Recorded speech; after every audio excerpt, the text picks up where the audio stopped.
Río Consulado, alguna vez fue zona de oscuridad y miedo. Eran los dominios de un hombre que gustaba vestir con cierta elegancia ranchera, capaz de galantear con éxito a una mujer. Un criminal nato, apodado por los periódicos locales, el primer asesino en México, mató alrededor de 20 mujeres entre 1880 y 1888. Había un destripador mexicano, publicaban los periódicos de todo el país.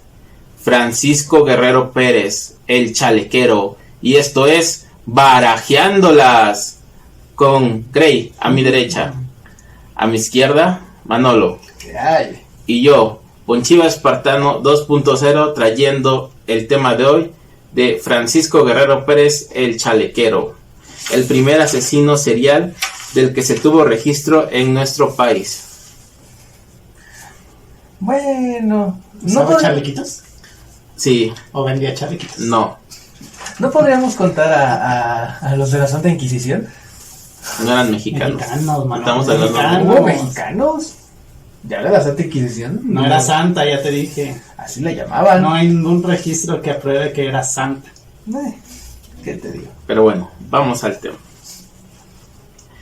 Él fue el primer asesino mexicano del que se tuvo registro en nuestro país.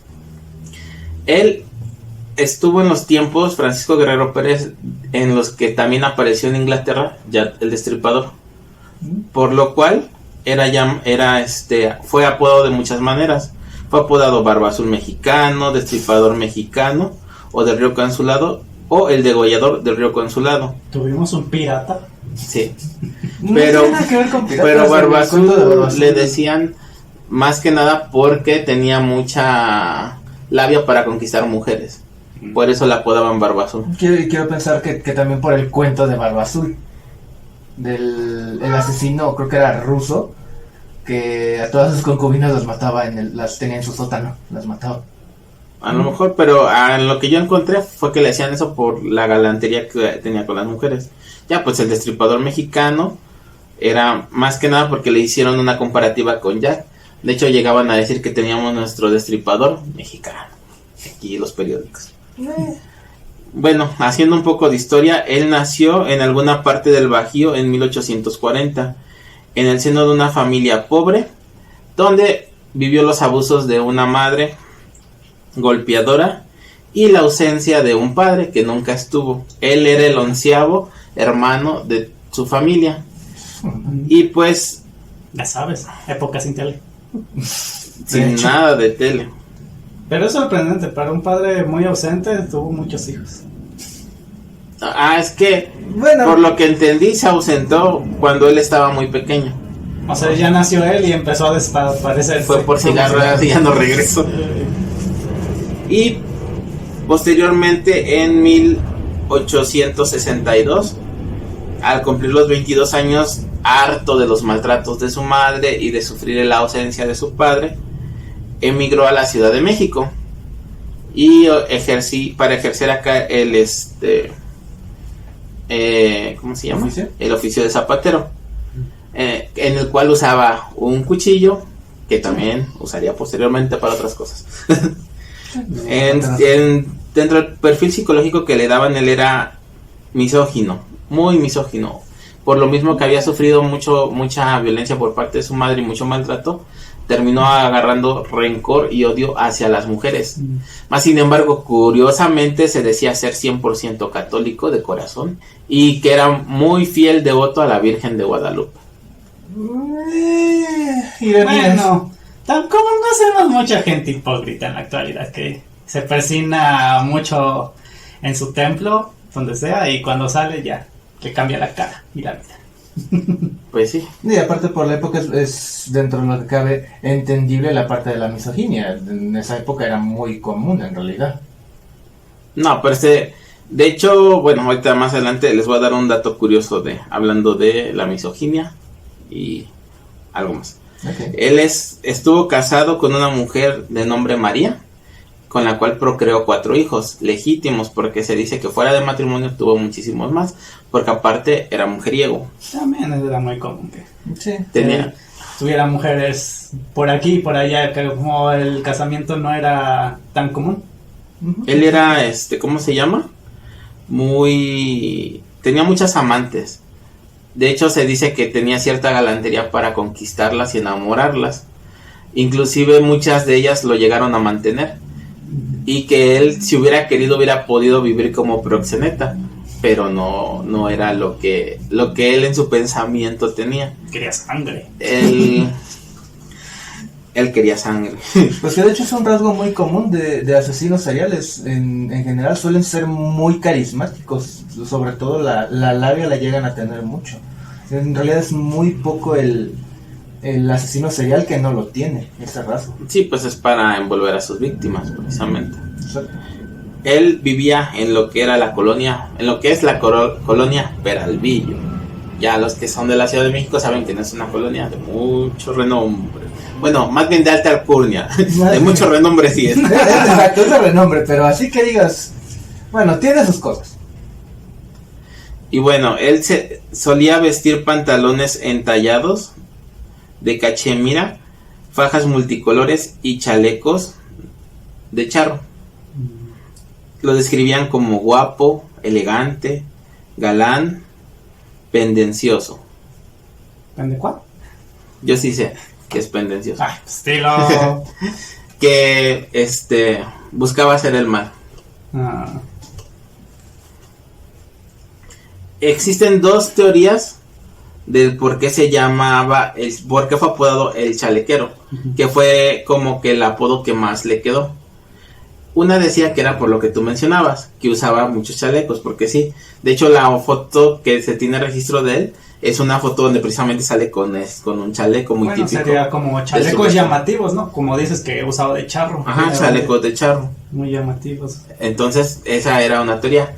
Pero otra teoría dicen que como era muy misógino, él a chaleco tenía la mujer que él quisiera. Por eso también le decían el chalequero. Porque tomaba a cualquier mujer a chaleco.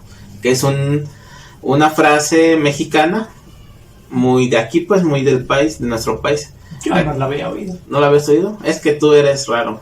Se ocupa para varias cosillas. Una puede ser como para decir a fuerzas, otra también es como para decir verdades, porque también a ver, dime las cosas a chaleco quitado, incluso lo ponen. Continúa. A chaleco regalado no se le ve colmillo también. No es Bueno, dentro de su perfil psicológico se dice que era de un estilo de vida parasitario. Ya lo comentamos que fue mantenido por muchas mujeres este personaje. Además tenía una autoestima muy inflada, muy muy inflada. Dentro de ello lo demostraba en parte por su misoginia. Él decía que toda la mujer tenía que hacerle caso y tenía que ser fiel a su esposo. Entonces todas las mujeres que él tenía eran sus mujeres y todas les tenían que ser fiel. Eso es lo que él decía. Pero él podía ser infiel con quien sea. Para él eso, pues, él no era infiel, él era el correcto. Era manipulador, tenía ataques súbitos de ira, mismos que quedaron como consecuencia de los traumas vividos durante su infancia. Era muy promiscuo, como ya dijimos. Y pues lo que ya comentó Manolo, que es un rasgo muy característico de todos los asesinos, era muy carismático. Bueno, ¿de qué forma trabajaba este chalequero? Pero ¿cuándo se volvió asesino? ¿Cuándo se volvió asesino serial? ¿Cuándo consiguió su segundo trabajo? En 1880. Ya tenía 40 años, porque nació en el 40, y a los 40 años empezó a delinquir, porque acordémonos que el periodo en el que empezó a matar mujeres fue en los 1880 a los 1888. ¿Vale? Entonces, él abordaba a sus víctimas que eran prostitutas, porque él mató alrededor de 20 prostitutas, más una mujer más. En total fueron 21 sus víctimas, pero la otra mujer no se tiene certeza de que haya sido prostituta, la última. Pero bueno, él abordaba a las prostitutas pues para pedir sus favores sexuales. Y ya cuando las abordaba, pues pactaban, se iba con ellas, y después de que hacía uso de estos servicios, Primero las golpeaba, luego las violaba, luego las robaba porque también les robaba el dinero que tenía que tenían ellas, y posteriormente las mataba usando un cuchillo que usaba en su profesión como zapatero. Y con ese cuchillo mismo las amagaba para que no pudieran escapar cuando las estaba violando y golpeando. ¿Por qué me sonó muy GTA? Pues estás mal. Más bien GTA se lo voló de aquí, del chalequero. Por eso te digo, o sea... hay muchos videos de eso que lo comprueban. Y bueno, a sus víctimas las mataba por estrangulación o por degollamiento, pero en algunas ocasiones las llegaba a decapitar por completo. No, pues estaba filoso su cuchillo. Lo curioso es que él, aparte, ya cuando terminaba de hacer todo esto, él aventaba a sus víctimas al río Consulado. Por eso también era conocido como el destripador del río, el degollador del río Consulado. Porque ahí encontraban las víctimas. Porque ahí encontraban las víctimas, exactamente. ¿Pero ambas partes o sí, solo? Todo el cuerpo. Todo el cuerpo lo encontraban el cuerpo desmembrado. No, nada más las robaba. Nada más les robaba el dinero porque pues acordémonos que tenía una forma de vida parasitaria, de vivir. Y las dejaba los cuerpos en el río Consulado. En el mismo río se limpiaba la sangre, las manos, la cara. Todavía había río. Del agua. Sí, pues sí, actualmente pues lo que es el río Consulado es un circuito de alta velocidad. Y también pues se le lleva por nombre Río Consulado una estación del metro de la Ciudad de México. Y por eso pregunta luego, porque se inundan, pero bueno, continuemos. Y algo muy característico también aquí de este personaje, recordemos que vivía en la colonia Peralvillo. Él se jactaba en el bajo mundo de todos los crímenes que él hacía. Él era un personaje que le gustaba mucho llamar la atención. Bueno, dentro de su perfil eso decía, que él era un personaje que quería llamar la atención, que supieran quién era y así. Al inicio, cuando él empezaba a decir, ya supieron que mataron a fulanita de tal, nadie le prestaba atención. Presumía su personaje. Ajá, presumía que ya habían matado a alguien, tratando de darle importancia a lo que él estaba haciendo. Pero le decían, no, y ya no le prestaban atención. Entonces él se sentía como que ignorado. Y dice que pues esto fue una de las cosas que lo motivó a seguirlo haciendo hasta que fuera de renombre. Posteriormente se empezó a jactar de que él era el que hacía todo. O sea que él empezó a decir a todo el mundo que las mataba, pero como todos le tenían miedo, no lo denunciaban. Entonces pues estuvo así durante 8 años. Se hizo pues de su fama y pues ya nadie lo... Y dice que en el bajo mundo sí lo conocían y le tenían miedo. Sí. Incluso relata hay una historia de una prostituta que dice que se salvó de milagro porque él la fue a abordar atrás de un tren y se la iba a llevar, pero le dijo ella que tenía que ir a cobrar un dinero y la dejó. Y ya después que la dejó, se fue, pero que posteriormente la volvería a contactar y la golpearía y la estrangularía, y ya ahora sí ya no correría con tanta suerte y la mataría en una cueva. Pero pues son historias que se cuentan nada más porque no hay certeza. No hay. Y ya no hubo testigo. No, y realmente aparte de eso, pues estamos hablando ve de qué época estamos hablando, o sea, se va perdiendo mucha información, se va tergiversando. Pues sí, fue en la época porfirista todavía. Y pues lamentablemente van a ver ahorita que, aunque saben que mató 20 víctimas porque fueron encontradas en el río Consulado de la misma forma, prácticamente no se le pudieron achacar esos 21 asesinatos. Pero ahorita vamos a platicar. Fue arrestado por el detective Francisco Chávez el 13 de febrero de 1888 por una denuncia puesta por los vecinos de su última víctima en turno, que era de nombre Murcia Gallardo. Él fue aprehendido porque sus vecinos lo denunciaron, de Murcia, no de él, los vecinos de Murcia Gallardo. Dijeron que la última vez que la habían visto había sido con él precisamente. y posterior a eso pues la encontraron muerta y fueron a poner la denuncia.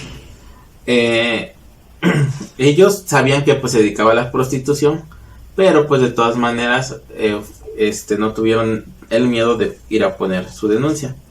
Y les digo que pues él se jactaba abiertamente de sus crímenes, pero al momento de ser capturado los negó todos. Sí, claro. Absolutamente todos. Ya no quiso presumir. Ajá. Sí, pues no tienen los tamaños para. Pero también tendría una segunda denuncia ya capturado que lo terminaría sentenciando, que es la denuncia de otro personaje llamado Emilia. Este personaje se dice que era una lavandera, que no era una prostituta, pero hay otros que dicen que sí era prostituta. Entonces, pues, está difícil encontrar bien. No, pues que no, también en la época pues, no había tanto registro, ¿no? En aquel tiempo. No, y también como dice Greg, o sea, puede que a lo mejor hiciera ambas cosas. Pues no es como que en aquella época fuera tan fácil Y más para algunas mujeres. Exacto. Y pues ella se salvó de milagro, por decirlo así. Él hizo todo lo mismo con ella, la violó, la golpeó, la robó, pero a ella la estranguló. Y creyendo él que ya estaba muerta, la fue a arrojar al río Consulado. Pero no estaba muerta, estaba inconsciente. Cuando despertó, pues fue a poner su denuncia. Ay, qué bueno que no llevó su cuchillito. Es que no a todas las degollaba. Acuérdate que a unas las estrangulaba y a otras las degollaba. Pero tal vez, quién sabe, alguna de la puñalada. Por la foto que vi, siempre llevaba su cuchillo. Y yo creo que también por eso le tenían miedo. Exacto. Siempre iba armado. Pero como negó todo precisamente y no había forma de vincularlo con los demás asesinatos, solamente se le pudo procesar por las muertes de Murcia y por el atentado de muerte de Emilia. Pero me parece, bueno, no sé cómo haya sido dependiendo de la zona, porque generalmente en aquella época en los pueblos todos estaban armados. No sé cómo haya sido la ciudad. Pero acuérdate, era la ciudad y estábamos en plena plusvalía. No había todavía tanto gente armada. O sea, pues en la ciudad ya no había tanta gente armada. Sí, o sea la Ciudad de México estaba creciendo apenas, o sea, no era tan común. En provincia sí era muy común, incluso no tendrá muchos años que empezó a mí siempre me cuentan que mi abuela paterna siempre iba con su escopeta en caballo. Pues, o sea, no tendrá mucho tiempo en realidad que en provincia empezó a bajar esa situación, pero sí, para la época la Ciudad de México venía en aumento, entonces no. Pues era, y como quería dar la imagen de la gran metrópolis, porque es lo que quería Porfirio Díaz, que se viera como que la gran metrópolis, la Ciudad de México, pues es entendible que pues ya empezara mucho el control sobre la aportación de armas. Bueno, y aquí en un intermedio hay una historia que no está como que muy bien registrada todavía, pero se cuenta por algunos medios de aquel tiempo que hubo una tercera víctima que lo denunció. Nada más que ella como que no tiene tanto contexto, o sea, no hay muchos textos que hablen de ella. Hablan más de Emilia y de Murcia, pero dice que esa tercera víctima, no recuerdo el nombre, la verdad, no anoté el dato, pero lo relevante de esta víctima es que igual se la llevó a una cueva donde ya la iba a matar, pero dice que que ya no tenía pulque, la dejó ahí semi muerta y se fue a buscar más pulque. Ya, y ese fue el momento en el que aprovechó esa víctima para poder escapar y lo denunció. De hecho, hasta un dato así, digamos que de la cultura popular, como dice Grey, es que hay un corrido que le hicieron en base a este personaje, que dice que pues fue atrapado precisamente por no tener más pulque en el corrido, que la razón por la que lo capturaron fue por la falta de pulque, algo así. O sea, conociendo los corridos antiguos, entonces es verdad. Pues que muchos de los corridos antiguos sí le exageraban, pero muchos sí, al menos la base de lo que te decían sí era verdad. Tal vez lo exageraban, yo desde mi perspectiva te podría decir que probablemente estaba basado en Emilia, que fue la que sobrevivió, Y muy probablemente a lo mejor sí, pero no en una cueva, sino en el río Consulado, la fue a aventar. Y pensando el que estaba muerto y que le urgía ir por pulque, pues mejor se fue a comprar el pulque y ya no se cercioró de que estuviera muerto. Esa es mi perspectiva. Pudo haber sido otra, ¿no? Sí, es que, o sea, volvemos Porque a... te digo, no hay registro de una tercera víctima que pusiera denuncia. Sí, es que volvemos a lo mismo. Ya tanto tiempo ha pasado que pues se puede tergiversar. Y pues por la época, adivinen a qué fue sentenciado. Por la época, todavía no se había Fusilamiento. Pena de muerte. Exacto. Pero precisamente estábamos hablando de que estábamos en épocas del porfiriato, que Porfirio Díaz quería mostrar que la ciudad tenía una gran plusvalía, y el mismo Porfirio Díaz le dio el indulto y solamente lo sentenció a 20 años de prisión, los cuales tenía que cumplir en la cárcel de San Juan de Ulúa en Veracruz. Yo estuve investigando un poco de por qué, se me hizo muy curioso saber y por qué le dio el indulto. O sea, ¿por qué Porfirio Díaz le daría el indulto precisamente a este personaje? Siendo que en su momento causó terror y pánico en todo el país, sabiendo todo lo que había hecho y cómo odiaba a las mujeres, porque él mataba a las mujeres, porque para él matar a una mujer era lo mismo que matar a una mosca. No valían nada para él las mujeres, él así lo manifestaba. Él decía que todas las mujeres, como ya les había comentado, tenían que ser fieles y que lo que él hacía era una obra de Dios, porque estaba erradicando la mala sociedad del planeta. Que porque todas las prostitutas eran unas infieles y no le eran fieles a su hombre y que por eso merecían morir. Esa es una de las teorías del por qué Jack hacía lo que hacía en Inglaterra. Obviamente de Jack no sabemos mucho, pero es una de las teorías del por qué todas sus víctimas eran prostitutas también. Bueno, esto lo hizo El chalequero. Francisco Guerrero, y él fue lo que dijo. O sea, de esto sí se tiene registro. Sí, exacto. Y es por lo cual mataba a estas mujeres. Pero investigando un poco de todo esto, encontré dos vertientes, dos posibles causas por las cuales Porfirio Díaz le hubiera dado el indulto a este personaje. Yo pensaba al inicio en que a lo mejor era porque, no sé, era algún conocido importante o algo importante para su gobierno, pero no. Era Zapatero. Pero es que acuérdate que en el bajo mundo era un hombre de mucho temor. Exacto, o sea, la influencia que podría tener en esos círculos podría haber sido de importancia. No creo. Entonces, pues no tuvo nada que ver. Uno decía que precisamente le había dado el indulto porque como la Ciudad de México estaba en plusvalía y a él le interesaba que eso resaltara, que eso fuera lo importante, quiso minimizar los actos violentos de este personaje, porque pues estaba siendo un personaje muy popular en el periodismo. Entonces, para minimizar todo esto, hizo así de, le doy el indulto y que nada se vaya 20, así como para que vean que no hizo tantas cosas. Pero ¿no? más bien lo sacó de la ciudad.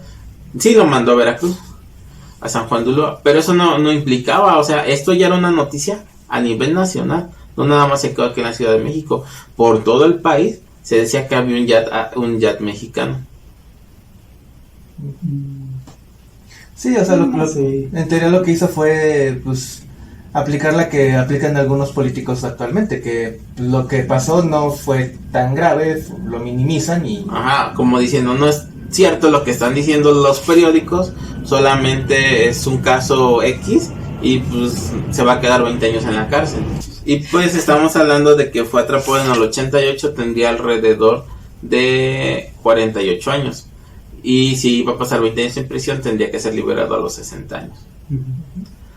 Pero esa fue una teoría. La otra dice que fue un error técnico porque su nombre tenía un problema en la escritura y el secretario no pudo procesar bien su nombre y terminó fallando en la sentencia y lo puso como indulto. Porque en ese tiempo el presidente indultó mucha gente.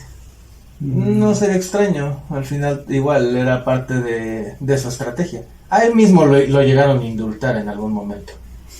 Entonces, esas son las dos teorías que encontré de por qué le dio el indulto a Francisco Guerrero Pérez. Porque en realidad no hay ninguna Exacto. no hay ningún registro o algún testimonio registrado que diga por esto le dio el indulto. Te creo más la segunda, porque también igual el analfabetismo y todo, te creo más que puede haber pasado la segunda, Un error de dedo. Pues el analfabeta era él era analfabeta, Guerrero, y más sin embargo, a pesar de que era analfabeta, era lo que impresionaba porque tenía una gran labia para poder enamorar a las mujeres y hablaba con una refinez como si fuera de alta clase. Pero, bueno, entonces fue sentenciado a 20 años. Pero por un error burocrático, hombre tenía muchísima suerte. Pues sí, estamos hablando de que fue atrapado en el 88. Ajá. Si iba a cumplir 20 años de prisión, tenía que haber salido en 1908. más o menos. Pero no, por un error burocrático le perdonaron 4 años más y salió en 1904. Ay, Dios. Y pues trató, digo trató porque solo lo trató de ya cambiar su vida, de ser un nuevo Francisco Guerrero Pérez, de ser diferente para la sociedad. Incluso dice que sus hijas fueron por él a la cárcel cuando salió. Entonces él salió con una mente positiva diciendo voy a cambiar. Hoy voy a cambiar. Ya no mataré a nadie. No se llama. Sacaré las maletas y enterrar el cuchillo. Lo trató, pero un día volví a enterrar el cuchillo. Tenía deseos sexuales que no podía satisfacer. Ya estaba viejito. Hablamos de que en el 70 ya en 1904, si nació en el 40, son 64 años los que ya tenía. Bueno, ni tan viejito todavía podía moverse. No, porque también se dice que cuando salió de la cárcel iba enfermo de tuberculosis. Bueno, en esa época pues era no tan. Entonces ya no era el Francisco Guerrero que habían atrapado, fuerte, vigoroso, asesino. O sea, ya era un hombre decadente, no, demasiado flaco por la tuberculosis más que nada. Acabado, o sea, ya era pero queriendo satisfacer sus deseos, lo intentó con una viejita de nombre Antonia, la cual se opuso. Le dijo, "No, el perro". Y entonces le regresaron los recuerdos de aquel guerrero, de Francisco Guerrero asesino, misógino, que a chaleco tomaba lo que quería y la mató. La mató, la violó, la ultrajó y iba a tirarla al río Consulado porque no conocía otro lado. Bueno, supongo que por allá vivía todavía con sus hijas. Es que estaba cerca de donde vivía. Entonces, pues como esta vez no había planeado nada, lo había hecho a chaleco, no puso cuidado y tuvo 2 testigos, un niño que estaba escondido entre las hierbas y unas hermanas que estaban escondidas detrás de unas piedras y vieron cómo fue a dejar el cuerpo y cómo se estaba limpiando la sangre con el río. Después de eso pues fueron a poner la denuncia y pues fue sentenciado nuevamente a muerte. Fue aprehendido en la prisión de Lecumberri con la pena de muerte, pero esta no la alcanzarían a llevar a cabo, ya que cuando se desata la revolución en 1910, se dice que muere por una contusión en la cabeza, otros dicen que porque tenía neumonía, otros por fiebre tifoidea, otros por la tuberculosis, en el Hospital Juárez de México. Pero los que digamos que los escritos más serios o más fidedignos, podríamos decir, dicen que fue por una contusión en la cabeza de un golpe que llevó dentro de la prisión, por lo cual sufrió un EBC y lo llevaron, un traumatismo craneoencefálico que causó daño neurológico, lo llevaron al Hospital Juárez de México, donde pasó sus últimos días y no sobrevivió al traumatismo y murió en una cama. ¿Sí? Lástima, hubiera sido bueno el fusilamiento. Entonces, ya no le tocó ni vivir la revolución. ya está bien enfermo. Pues. Es que esa es también la cosa, o sea, dentro de todo te creo también que hubiera sido ya por algo causado por la misma tuberculosis, entre ya como estaba de decadente y la enfermedad aparte, pues sería dentro de lo que cabe también lógico. Pero te digo que el hecho es que, bueno, lo más lo más rescatado es que murió por un traumatismo. También no está tan descabellado. Y pues esa es la historia de Francisco Guerrero Pérez, el Chalequero. Chalequito Pérez. El primer asesino serial del que se tiene registro en el país, en México. Maldita sea. Y es donde uno piensa, no, en México no hay asesinos seriales, están en todos lados. No, sí los hay. Y hay muchos. Bastantes, de hecho. Pero bueno, si quieren que hablemos de algún otro asesino en específico, déjenlo en los comentarios. Ya saben que vamos a estar subiendo cada semana un capítulo nuevo sobre un nuevo asesino serial. Y pues yo creo que vamos a ir cerrando por este día. Por mi parte fue todo. Yo fui Ponchivo Espartano 2.0. Yo fui Manolo. Y nos estamos viendo en un próximo capítulo sobre asesinos seriales aquí en Barajeándolas. Hasta la próxima. Chai. Bye.